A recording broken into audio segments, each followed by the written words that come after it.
Hello everyone, सभी को नमस्ते। आज हम समझेंगे कि जन्म कुंडली क्या है। देखिए, जन्म कुंडली जो है वो एक ज्योतिष चार्ट है जो किसी व्यक्ति के जन्म की सटीक तिथि व समय व जन्म स्थान के आधार पर तैयार की जाती है। ये चार्ट विभिन्न राशियों, ग्रहों, सूर्य और चंद्रमा की स्थिति पर निर्धारित होती है।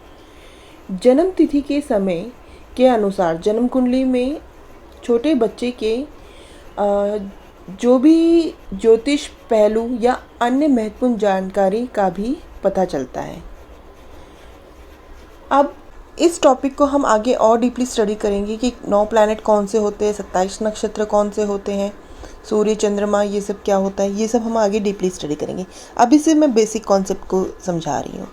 अब आगे हम समझते हैं कि कर्म क्या होता है। देखिए, कर्म, जो भी हम कर्म करते हैं जन्म से लेकर मृत्यु तक, इसका फल हमें अगले जन्म में भोगना पड़ता है।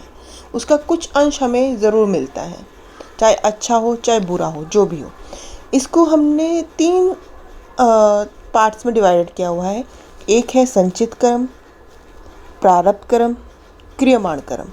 संचित कर्म का मतलब ये होता है कि जो भी हमने पिछले पुराने जन्मों में जो भी हमने कर्म किया हुआ है वो सारा इकट्ठा हो गया, उसका कुछ अंश, कुछ पार्ट इकट्ठा होता जाता है और फिर वो प्रारब्ध के रूप में हमें अगले जन्म में मिलता है। मतलब जो चीज़ हमें माँ बाप, पिता जैसी ज़िंदगी, अमीरी, गरीबी, जो भी हमें सुख दुख मिलता है, जैसा भी हमारा उस टाइम का पीरियड होता है, वो हमें जो मिलता है वो प्रारब्ध होता है, क्योंकि वो पिछले जन्मों का ही कुछ कर्म होते हैं जो हमें उस टाइम मिलता है। चाहे अच्छा चाहे बुरा, वो डिपेंड करता है सिचुएशन पर हमें पिछले जन्मों के कर्म को भोगना तो पड़ता ही है। अब यहाँ पे प्रारब्ध, क्या हम प्रारब्ध को हम बदल सकते हैं?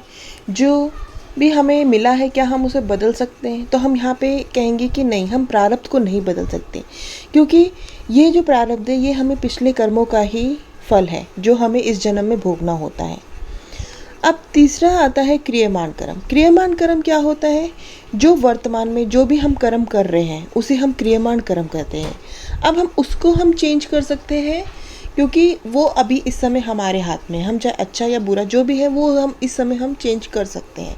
तो हमारे जो क्रियमाण कर्मों का फल है, अच्छा या बुरा, वो हमें अगले जन्म में मिलता है। अब यहाँ पे मैं आपको एक एग्जांपल देके समझाती हूँ कि समझिए दो व्यक्ति, एक डेली हेल्थी फूड खाता है और दूसरा जो डेली अनहेल्थी फूड खाता है। अब यहाँ पे देखिए, दोनों अपना अपना कर्म कर रहे हैं। एक हेल्थी फूड खा रहा है और दूसरा अनहेल्थी फूड खा रहा है। ये इनका कर्म है और जो ये खा रहे हैं ये इनकी बॉडी में संचित हो रहा है, इकट्ठा हो रहा है जो भी है। लेकिन जब ये इकट्ठा होता जाता है, इसके बाद इनको जो इनके साथ भोगना पड़ता है, इनके बाद इन्हें भोगना पड़ता है, वो प्रारब्ध होता है। अब वो प्रारब्ध क्या होता है, वो इनके कर्म के ऊपर डिपेंड करता है। जिसने अच्छा खाना खाया है उसका प्रारब्ध अच्छा होगा, और जिसने खराब खाना खाया है, नेगेटिविटी ली है, तो उसका प्रारब्ध बुरा होगा। यहाँ पे इस चीज़ को हम समझेंगे। अब ये दोनों ने अपना अपना प्रारब्ध है, वो तो इन्हें भोगना ही पड़ेगा। लेकिन क्या इसको हम आगे बदल सकते हैं? तो देखिए, हम प्रारब्ध को नहीं बदल सकते, लेकिन हम आने वाले टाइम को, जो क्रियमाण है, जब हम ये टाइम पे पहुंचते हैं तो उसको हम कुछ हद तक ठीक कर सकते हैं ताकि आगे हमें इसका नुकसान ना हो।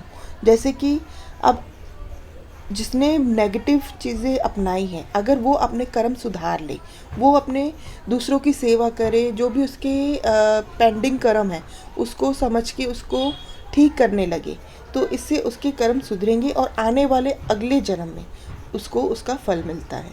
ये जो साइकिल है ये चलती रहती है। अब यहाँ तक आपको पॉइंट क्लियर हो गया होगा कि किस तरह से होता है। आगे हम एस्ट्रोलॉजी के बारे में, अब कुंडली के बारे में बात करेंगे कि कुंडली में किस तरह से हम ये सब देखते हैं।